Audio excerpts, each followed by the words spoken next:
Все не так, как ты думаешь. Давай поговорим.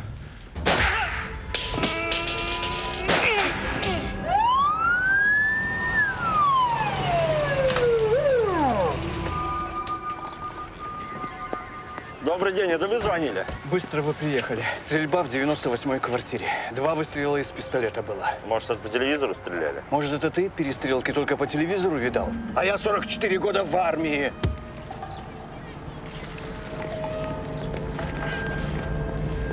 Ты со мной? Ты у подъезда, никого не выпускай!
Спасибо.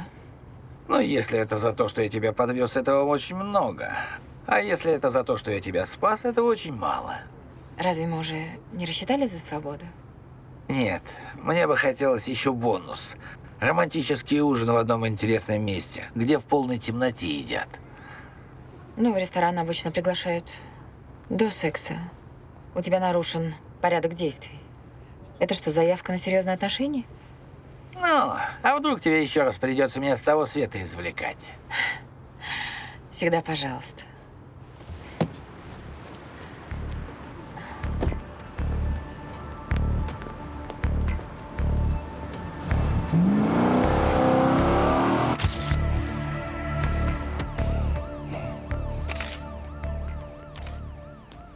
Что ж, квартира принадлежит Лоскутову Артему Викторовичу. Это который 2 пули схватил. А второй, который получил… Вот документ. Ага, спасибо. Статуэткой по голове. Самохин Глеб. Ну, все понятно, стычка 2 рогоносцев. По-другому мужики не умеют. Какая у тебя глубокая обида на мужиков. Но, видишь, неувязочка. На статуэтке отпечатки пальцев погибшей. А никакой обиды нет, только факты. Да.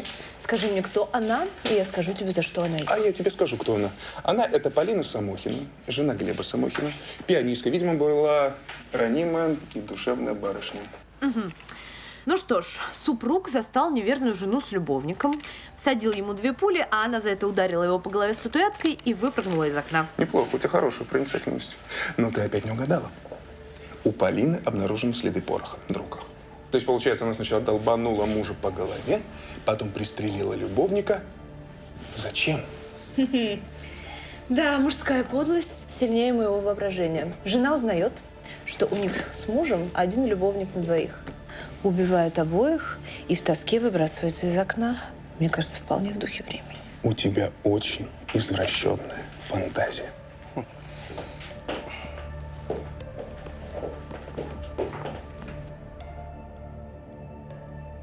Вот, погибший ее любовник Лоскутов. Время 11:40. А через 20 минут явился рогоносец. Муж со стволом на изготовку. А вызов на пульт пришел в 12:10. Сосед какой молодец. Сразу, считай, в полицию это позвонил. Не слуролил, как Ароныч.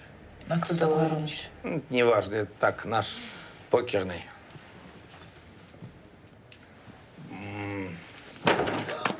Ать! Муж с пистолетом разъяренный прибегает в квартиру, застает на месте преступления любовника и жену, а потом они 10 минут о чем-то мирно беседуют. Ну, ты прав. Разъяренный муж, он, конечно, с оружием либо выстрелит, либо в морду даст, в конце концов. Я счастлив, что у нас с тобой одинаковые представления о нормальной семейной жизни. Драки, мордобой, кровища. А что врачи говорят, как там эти самцы? Ну, одного прооперировали, а другой еще в сознание не пришел. Слушайте, а если мы принесем свои соболезнования родственникам погибшей и заодно прольем хоть какой-то свет на это темное дело? Ну, вот вы с Людой займетесь этим. Ну чего, стриптизерша, поехали! 5-й раз я из туалета журнал с ее фотками забираю. Господа офицеры все тащат. Поехали, поехали.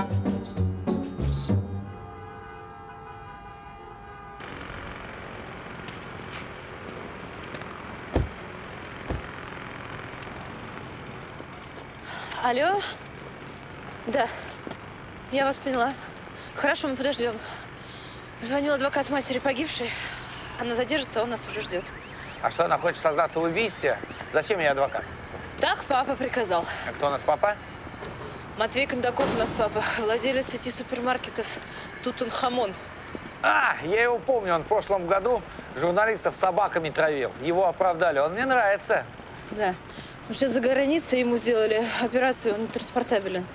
Но адвокату приказал быть. Бедный адвокат Кондакова.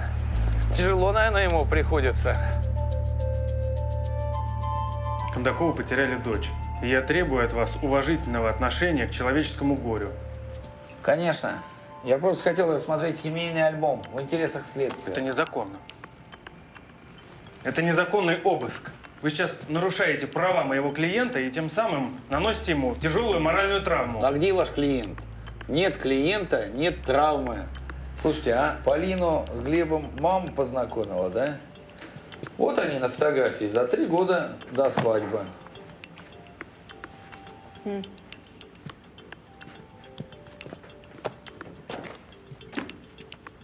Так.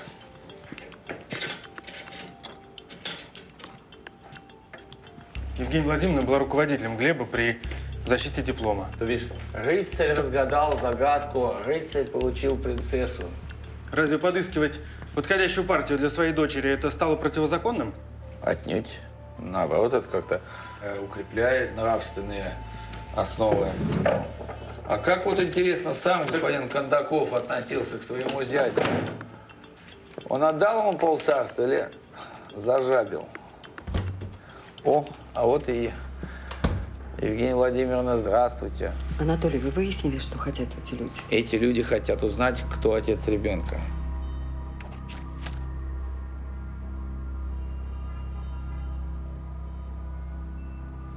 О чем вы?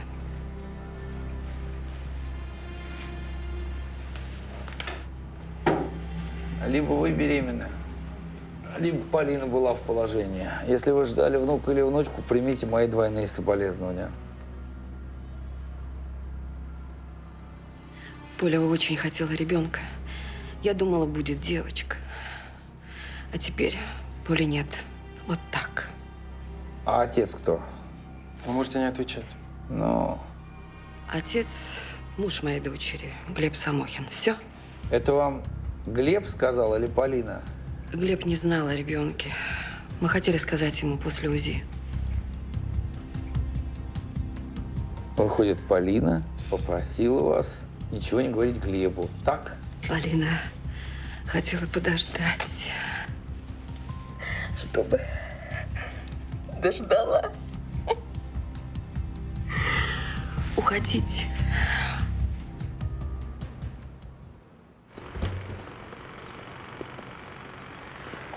Довел женщину до истерики. Все-таки ты скотина. Согласен. Но мне удалось сделать кое-какие выводы.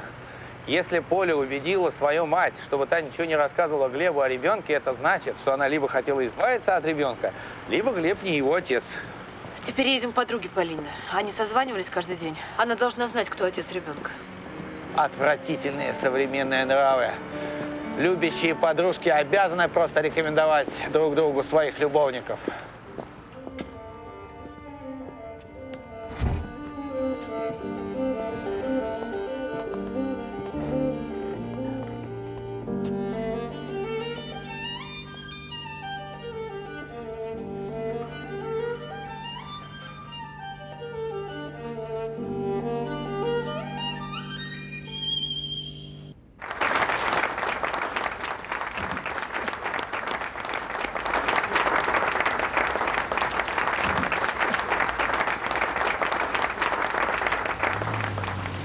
Звонил адвокат Кондакова, жалуется на неэтичное поведение Фрейда. Вот работа у адвокатов такая, жалобы строчить. А этичного поведения от Фрейда многие, здравствуйте, хотят добиться. Да уж, ты там поговори с ним, чтобы он с Кондаковым аккуратней. И еще, завтра на службу выходит Перницкий. Надеюсь, они с Анной сработаются. А, то есть проблема была не во Фрейде. Нет, Анна с Перницким сработается, она и с Фрейдом сработалась. Если бы она не была полицейской, она была бы идеальной женой. Глеб, он был настоящим мужем.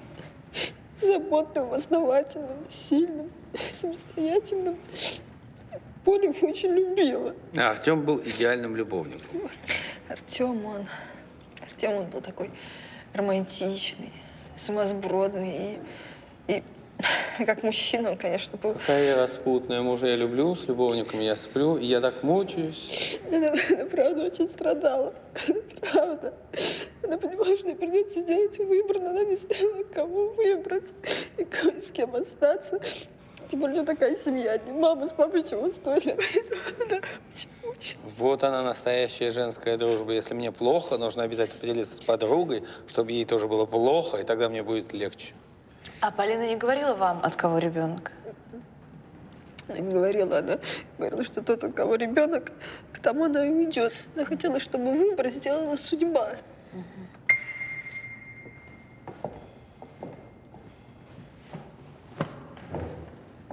А Полина не думала избавиться от ребенка? Что вы, конечно, нет. Наоборот, ребенок все расставлял по своим местам. То есть Полина собиралась рожать и обсуждала этот вопрос и с мамой, и со своей подругой Юлей. Ну да, Полина складывала свою личную жизнь как пазл. Муж давал ей уверенность и силу, любовник, легкость, романтику. Такая гармония романтических отношений. Только вся эта гармония разбилась об асфальт. В квартире разбилась она. Зачем ей убивать так прекрасно дополняющих друг друга мужа или любовника? Еще и беременной. Вот.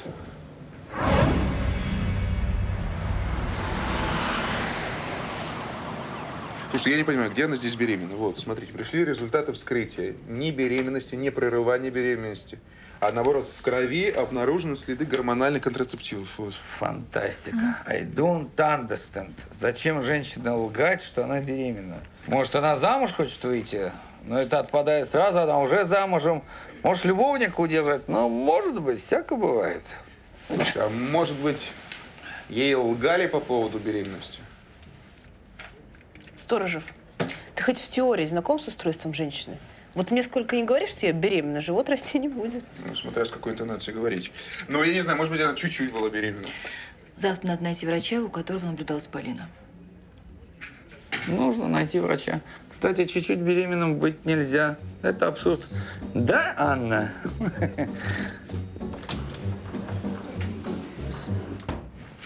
Гулять надо было грамотно, чтоб муж не знал. В гармоничных отношениях всегда третий лишний. Лишним не буду.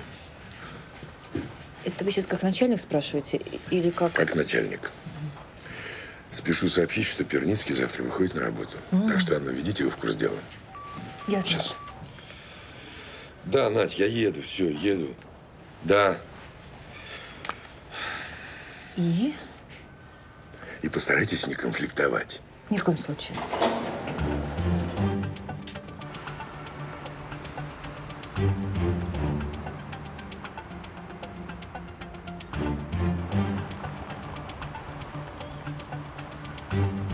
Мне тут нашептали, Перницкий раньше вместо Анны Николаевны здесь работал. Но как только стал начальником отдела, сфальсифицировал улики в первом же деле. Да вранье это все. Думаешь, его Пустакова вернули бы в отдел? Слушай, ну не знаю, надо же Анне Николаевне с кем-то работать. У меня отдел по пальцам пересчитать, а у тебя… Что у меня? Конкурсы и фотосессии? Туда, Олег, зайдите ко мне.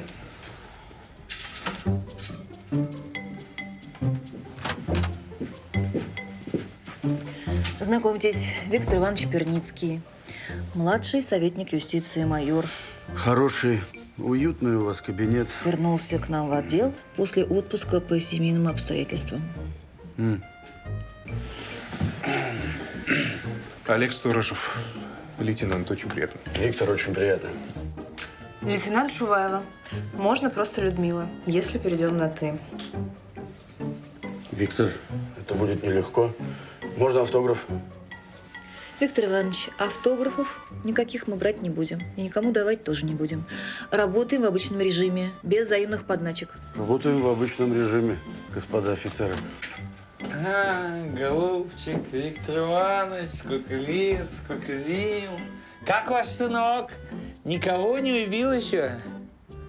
Да нет, никого. Знаешь, почему я вернулся? Потому что органы очень нуждаются в Перницком, понял? Увы. Не дождешься. Вернемся к работе. А? Виктор Иванович, пожалуйста, займитесь коммерческой деятельностью Самохина и Лоскутова. Дверь открой, будь другом. Ага. Очень приятно. Очень приятно. Очень. Люда, Олег, мне нужны данные по врачу Полины. И Роман Витальевич, подтяните, пожалуйста, к себе.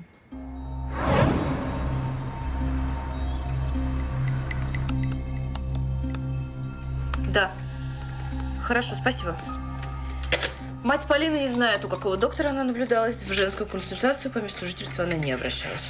И еще бы. Состоятельная барышня никогда не будет пользоваться услугами бесплатной медицины. А вы проверили совпадение контактов по номерам? Да. Смотрите, у Полины и Глеба 12 общих контактов, у Полины и Артема 3, а у Артема и Глеба 1. Это служба такси.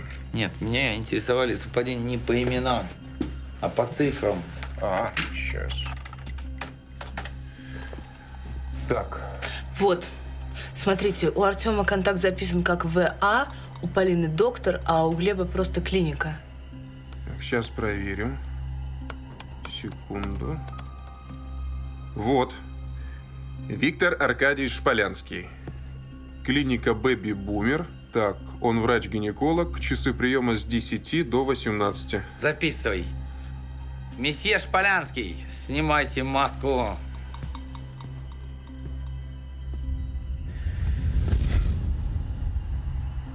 Виктор Аркадьевич, глупо припираться. Тот факт, что Полина Самохина была у вас на приеме, мы уже доказали. Факт вашего знакомства с Самохиным и Лоскутовым мы докажем. И что?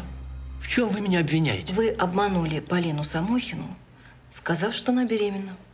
Кто вас об этом просил? Лоскутов попросил меня дать ложное заключение.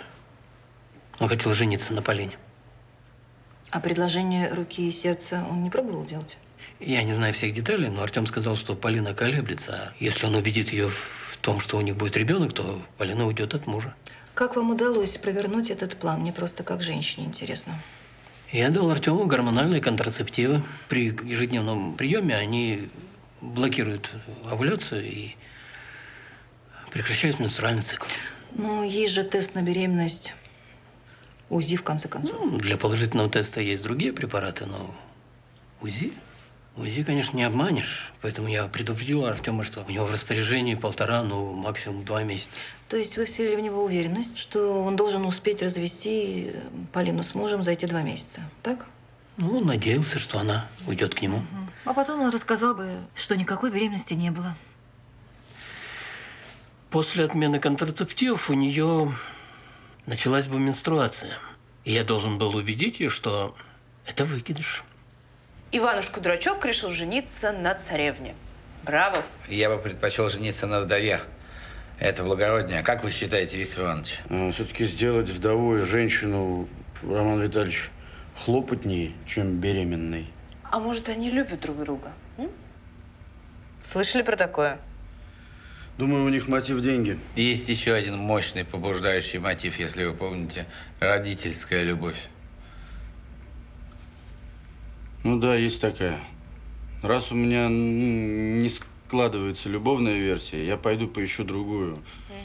Пройдусь по контактам Глеба. Удачи вам. И вам. Тёма убедил Полю, что она беременна, для того, чтобы увести ее от мужа и самому жениться на ней. Типичный хит-энд-раннер, покерный шоколенок. Сыграет пару сдач, заберет свою копеечку и бежать, в особенности, если у него сильный противник. Презираю таких. А что мы вообще про него знаем? Ничего. Вот именно этим вы с Олежкой и займитесь. Мало того, что Глебушка попал, так вы еще приехали ко мне на работу, чтобы рассказать об этом. Да, денек определенно задался. Да веселиться-то не спешим. Ну что, расскажи мне, о чем вы 3 месяца разговаривали по телефону с Глебом Самохиным? Так вы звонки его проверяли? Ну, теперь Глебушке точно конец. А мы с ребятами писали для него прогу, биржевого робота. Ты по-русски говори, прогу. Здрасте. Ну, программу. Игра на бирже. Ну, то есть ты сидишь, куришь бамбук, а она за тебя покупает, продает акции. Только без страха и жадности. В общем, рассчитали мы алгоритм. Подожди, ты не грузи меня этими алгоритмами. Вот вы рассчитали, и что? Программа эта пишется частями. У каждого программиста свой объем работы. Ну, а дальше я все это свожу в офисе у Глебушки. Свел? Ну, конечно, свел. Мы ее протестировали, ну, а после этого разошлись по домам. А на следующий день, когда я вернулся, то Глебушка уже всю информацию с сервера и подтер. А у тебя, у наивного, даже копии не осталось. Вот такая цена дружбы. Я думал, мы всю прибыль пополам поделим, а он мне в итоге шиш с маслом. Скажи честно, отомстить хотел? Отомстить хотел, но возможности не было. Но есть и Божий суд на перстнике разврата. Нет, Олег. Артем не способен на преступление. Он, конечно, ходок, но точно не преступник. Вы так оберегаете своих сотрудников, словно родная мать. Артема тоже? Артем на своем участке работы дает хороший результат. Сейчас ведь очень много женщин-руководителей. И когда для заключения рекламного контракта приезжает Артем, то… А какие-нибудь другие карьерные перспективы ему как светили? Нет. Он хороший исполнитель, но он не лидер. Мужчин с характером я вижу сразу. Артема Лоскутова знаешь? Нет. А кто это? Да так, тоже наперстник разврата. О какой сумме речь шла?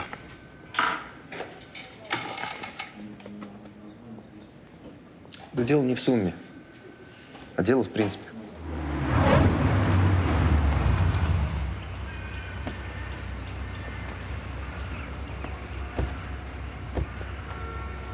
Вот как глупый, слабохарактерный ловелас мог подготовить такую сложную постановку? А что сложного? По-моему, все очень просто. Ложная беременность – это очень сложно.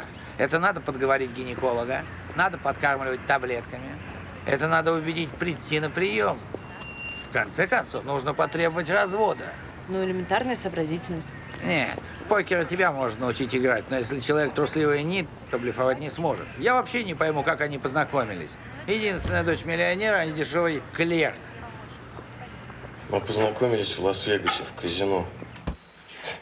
Поля тогда проигралась в дыма, я ее на ужин пригласил. Не везет мне в карты, повезет в любви. Или в карты тоже везло? Да нет, я не играл.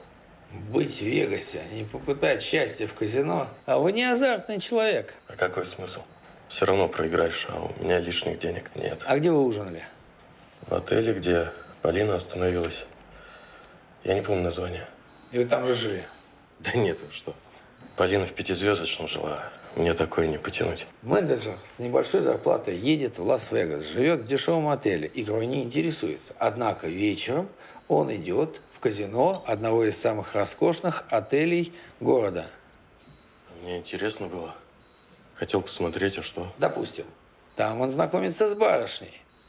и приглашает ее тут же на ужин в этом же роскошном отеле. Ну да, я выбрал хороший ресторан. Конечно, чем можно еще покорить сердце девушки наверняка. Но вот в чем загвоздка.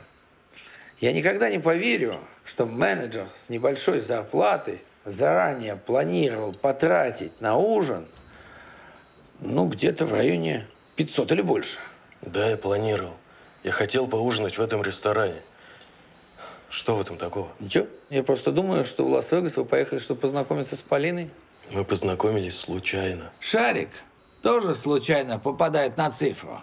Но ставку делают на цифру не случайно. Случайно? Что вам еще надо?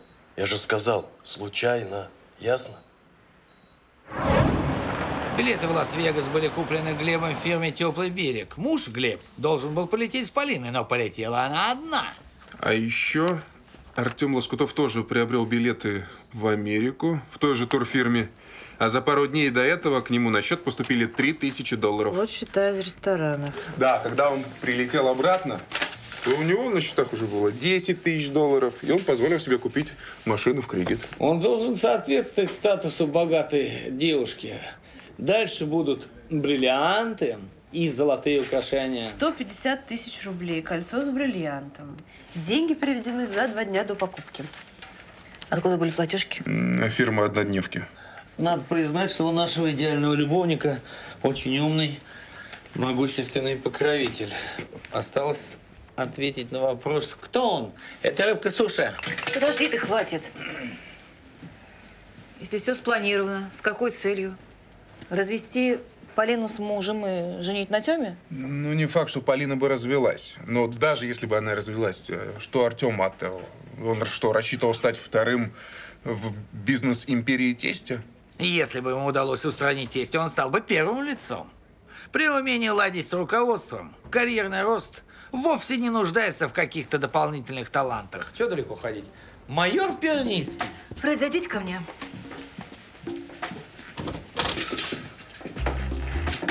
Дурацкие провокации оставь для подозреваемых, а на работе мне нужна нормальная рабочая атмосфера. Я тебе эту атмосферу и создаю, унося элемент соревновательности. Или для тебя Перницкий стал неприкасаемый? То есть страдания по Перницкому интересуют меня меньше всего. В самую последнюю очередь. Добрый день. Извините, если я не вовремя. Хотела поблагодарить вас. Вот так, буднично и неприхотливо в нашу жизнь приходит земная слава. Благодарные граждане вереницы тянутся ко мне, чтобы вручить мне свои дары. Прошу вас в мой кабинет. Ну, пока еще нет кабинета. Поэтому выражайте благодарность где-нибудь в другом месте. Я хотела бы поговорить именно с вами. Наедине. Обязательно тебе поставлю подслушивающее устройство.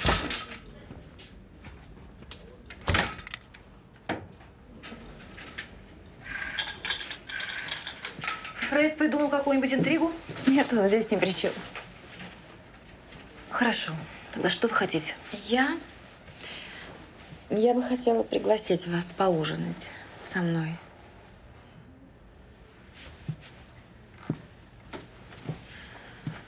Нет, вы не подумайте, никакого подвоха. И это важно не только для вас.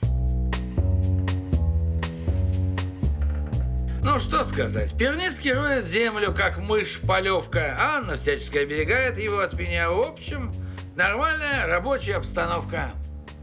Не доставайте его, я тебя очень прошу. У него сейчас сложный период. Ладно, я буду кроток.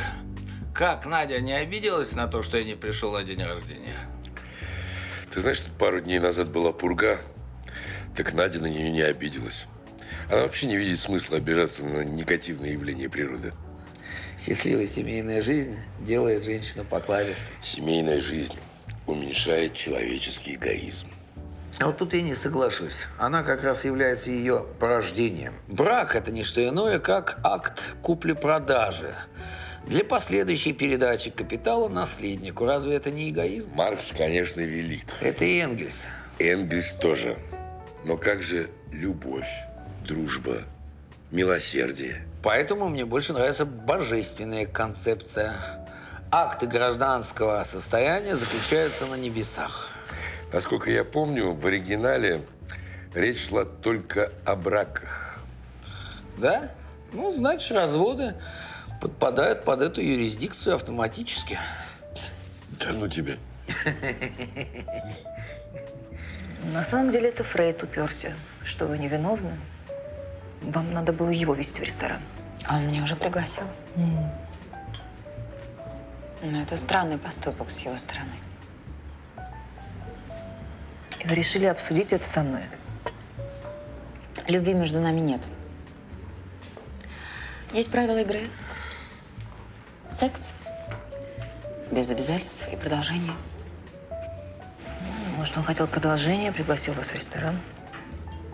Я думаю, он сделал это не ради меня, а ради вас. Думаете, хотел вызвать во мне ревность? Нет. Это слишком просто для него. Я думаю, у него какой-то более сложный расчет. Но интересуете его именно вы. Вы же сами сказали, что он не способен на серьезные отношения. Возможно, он стареет. А вы никогда не думали, почему он никуда не уходит от вас?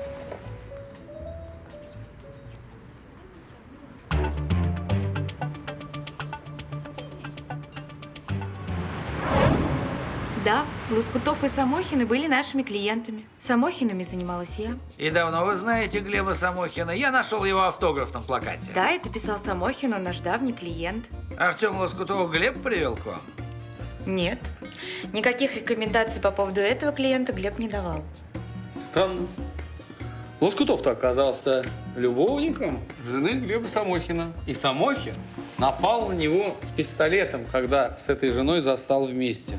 А личная жизнь моих клиентов меня не интересует. Обычно директора агентств не оформляют обычным клиентам лично путевки. И обычные клиенты директорам агентств не пишут умилительных открыток с сердечками. Скажите, у вас с Глебом Самохиным были личные отношения? А вот это уже мое личное дело. Положите сомбреро на место! Виктор Иванович, смотрите. Можно, Виктор Иванович, смотри. Ага. Подай. Смотри, здесь у Самохина ушли деньги со счета фирмы. А через 3 дня точно такая же сумма появляется на счету этого… Лоскутова? Да, Лоскутова, Артема. У этого типография, у этого реклама. Да. Ну вот и встретились два друга на вокзале. Видимо, не виделись давно. Долго обнимались, целовались. Ну, неважно.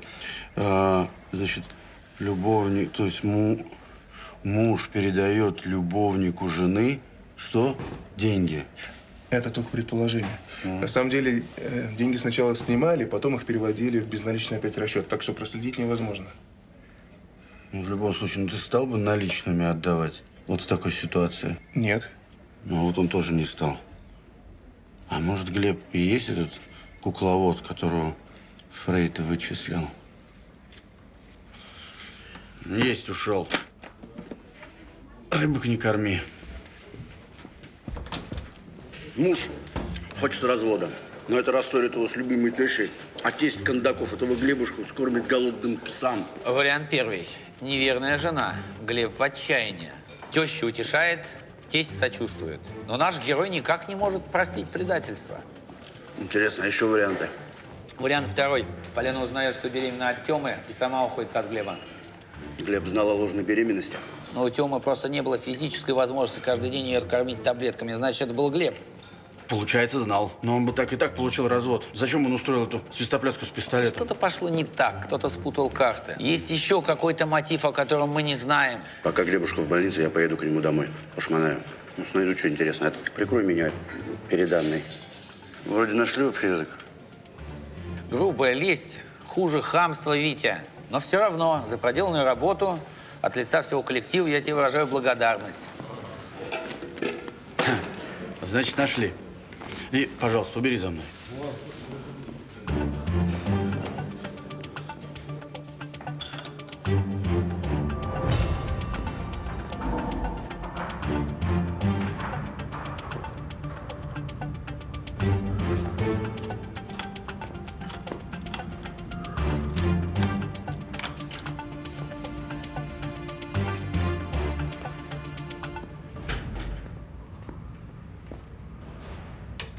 Я не был знаком с этим человеком. А почему вы тогда оказались вообще на квартире Лоскутова? Я следил за ними. Узнал, где он живет. Когда пришел домой, Поли нет. Я понял, что она у него, ну и мозги затуманила. Зачем я вообще туда поперся? Вот мне тоже любопытно. Зачем? Да потому что был не в себе. Если бы ты был не в себе, ты бы дал напервой ему в морду, стрелял бы из пистолета, страшно бы кричал, но это уже все не было. Давайте еще раз с самого начала. Вот вы вошли. Я вошел. Увидел, что Полина там. Меня переклинило, я что-то стал говорить ей. Потом хотел выстрелить в этого, но Полина меня сзади и все. 10 минут разговоров о растоптанной любви. А я не верю. Я не верю. Хотите, я расскажу, что на самом деле произошло? Откуда вам знать? Я чертовски проницателен. Вы хотели развестись. Вы договорились с Лоскутовым. Вы кормили Полину таблетками. Потом что-то пошло не так. Вы схватились за пистолет. Но стрелять вы не стали. Почему не стали? Чего-то испугались. Или кого-то испугались. Неужели Кондакова? Это все бред. Извините, у меня голова разболелась.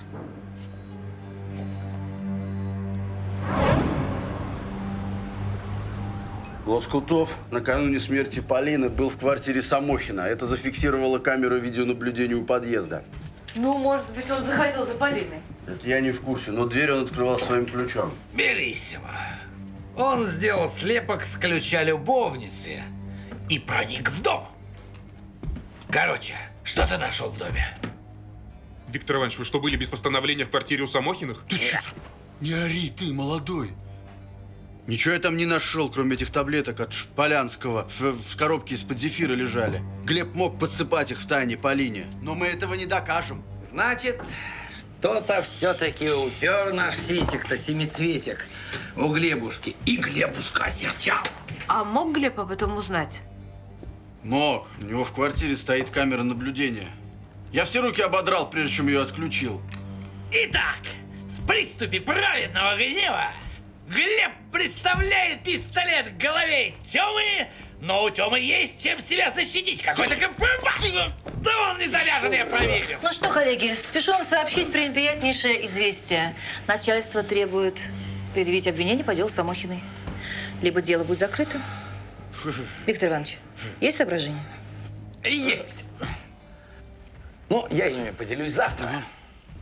Доказательства есть? Разумеется. Тебе их принесут завтра прямо в кабинет. На тарелочке с голубой каемочкой. Моя девочка. Роман Витальевич. Простите. Работаем.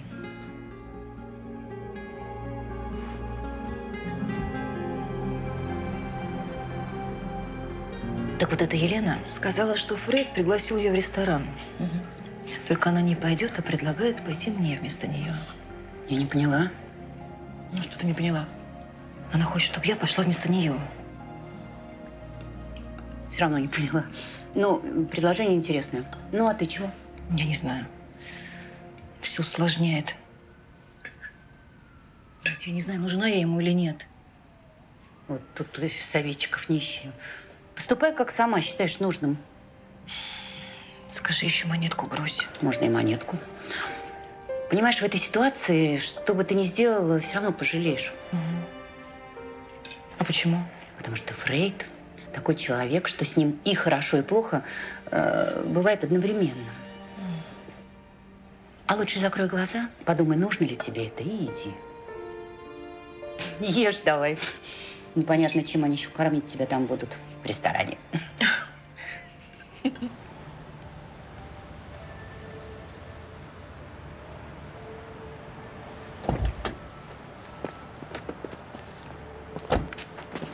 Опять вы? Я не собираюсь вас посвящать в подробности своей личной жизни. Вот зря вы не хотите мне сделать шаг навстречу. Я бы не обманул Вы с ваших ума ожиданий. сошли? Я вызову охрану. Это очень правильно. Это смогло бы защитить отца вашего ребенка. Что? Пигментация на лице, грудь увеличена. Вы беременны. Я так подозреваю, что Глеб отец вашего ребенка.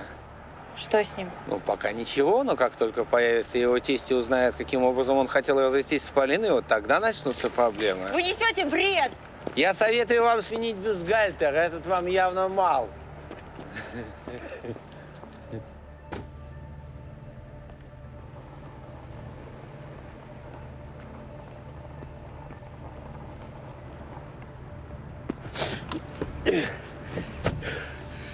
В кармане. Все я установил. И у Глеба, и у Тёмы. Ты же расскажешь мне, что ты задумал? Обязательно. Прошу вип-ложу, действие уже началось, Глеб приехал. Ага. Расчленка ожидается? Увы, нет. Мама Марина напугалась, вызвала сынульку к себе. На данный момент она должна его по попке шлепать ладошкой и учить не переходить улицу на красный свет. Воду будешь?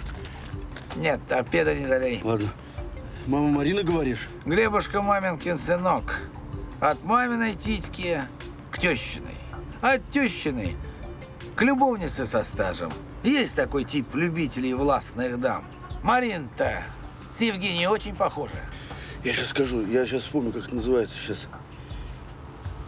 Эдипов комплекс. Да. Плюс Марина беременна. А это ты как понял? По внешним признакам. Я сильно мамашу напугал, но я надеюсь, что это на будущем ребенке никак не скажется. А, этот хороший мальчик Глеб побежит отбирать компромат у Тёмы. А нам осталось только понаблюдать.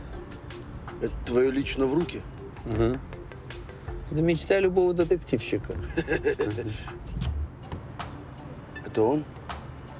Да, наш кукушонок. Поехали.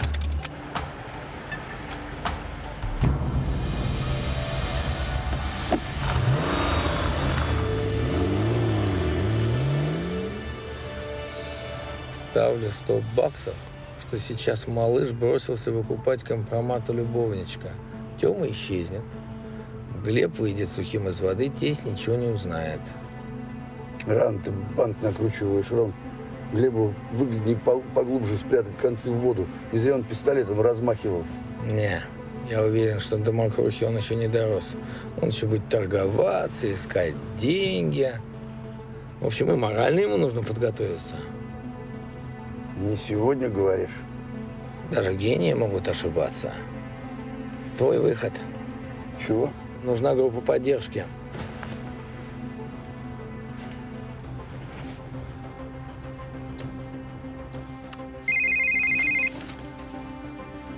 Да. Анна, это Виктор. Поздно объяснять. Аня, ты сейчас можешь упустить свой последний шанс. Нужна группа захвата, прослушку мы уже установили. В кармане. Тебя хочет. Hello. Какая? Группа захвата. Вы там с ума сошли? Да нет, он серьезно. Мы их преследуем. Как мне надоели твои сюрпризы. Дежурный.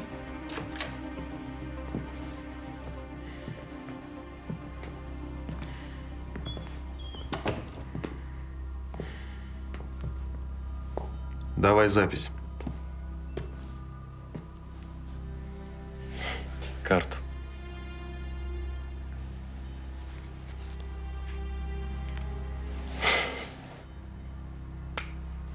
Это все? Не все. Адрес сайта запиши. Там копия файла залита.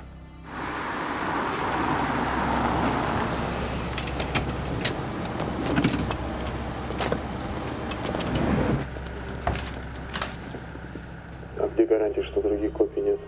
Да никаких гарантий. Сам понимаешь, мне тоже не особо выгодно, чтобы Кондаков за мной охотился. Смотри, если что, пистолет я найду. Да нужен ты мне? Продам твоих роботов и с такими деньгами следующую пятилетку на Канарах проведу. Ты у меня ближайшую пятилетку не на Канарах, а на нарах провел бы. Даже странно, что ты такой умный оказался.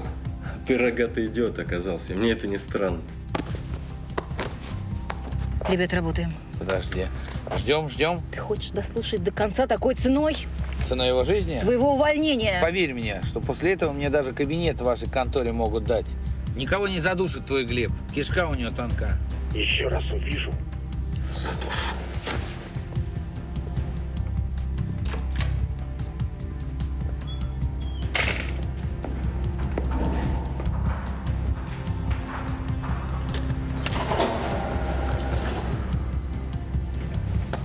А сейчас внимание на сцену.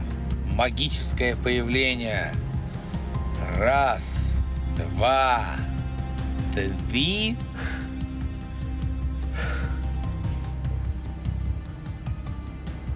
Не получилось. Еще раз. Раз, два. Че, вылезай. Понравилось тебе там? Нас можно поздравить с успешным окончанием операции. Как же ты круто все придумал. Теперь ждем, когда биржевые роботы обеспечат кислородом. Сколько мы должны поднять? Много. До конца жизни точно хватит. Никитос, я еще в 7 классе понял. Надо держаться к тебе поближе. С этими роботами мы биржу сделаем. Еще внукам хватит. Не уверен, что у тебя будут внуки. А теперь команды. ОМОН, работаем. А ну стоять! На пол лицом! Живо! Лежи! Ты псих. А если бы Глеб его задушил? Я посчитал. У меня было 5 минут на проведение реанимационных мероприятий для Тёмы. И потом я соскучился по врачебной практике. Одному из них точно светит покушение на убийство. Ну, а двое что? Спасибо, друзья. До свидания. Нужно смириться с мыслью, что в этой жизни не всегда происходит так, как ты задумал. Полину тоже смутил тот факт, что двое мужчин, которых она любила, оказались подонками. Запись у Глеба изъяли с компроматом? Изъяли. Тогда это судьба. Прошу.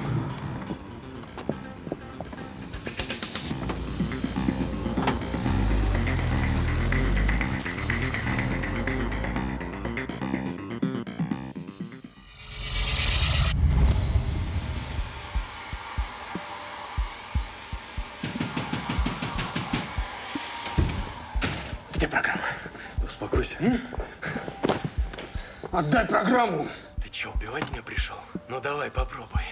А я ведь записал, как ты меня покупал с Полинкой замутить. Если не отправлю подтверждение одной почтовой программе, это попадет на почту Кондакову. Шантажировать меня решил? Ага. Ты же не хочешь, чтобы Полина и ее отец узнали, что это все туфта? Никакого ребенка нет. Беременности нет никакой. Давай вали отсюда, пока она из ванны не вышла. Ну все, тварь.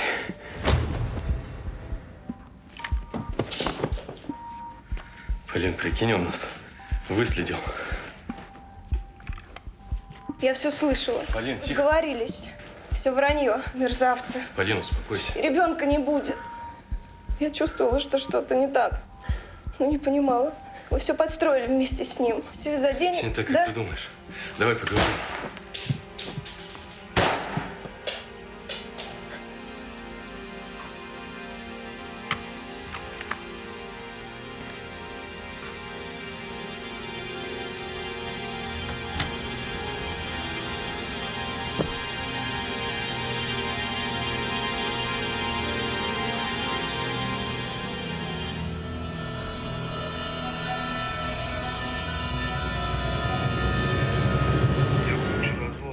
Тогда ты получишь остальную сумму. Но все должно выглядеть достоверно. Понял? Да я эту лохушку на расах мутаю. Ты не переживай. Факт супружеской измены будет налицо. Теперь вы точно знаете, из-за чего погибла ваша дочь. Благодарить не надо. Судьбу этих ребят придется решать вам лично, потому что у правоохранительных органов к этой парочке претензий, к сожалению, нет. Извините.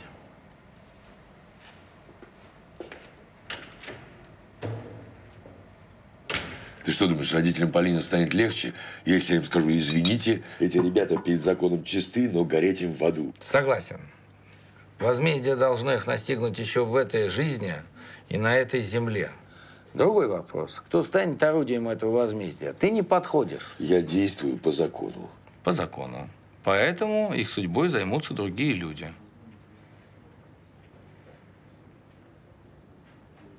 В смысле? Ты что, отдал запись Кондакову?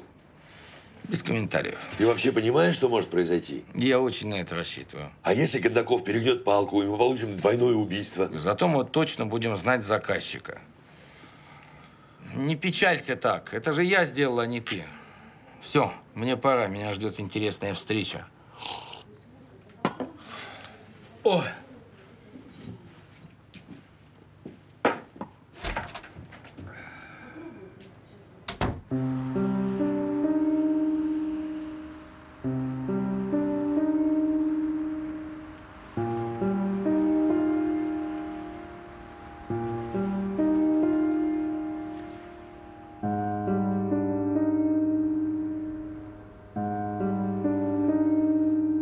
Я не знаю, нужна я ему или нет. Понимаешь, в этой ситуации, что бы ты ни сделала, все равно пожалеешь. А почему?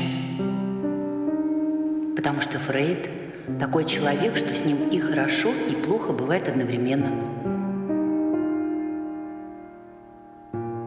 А лучше закрой глаза, подумай, нужно ли тебе это. И иди.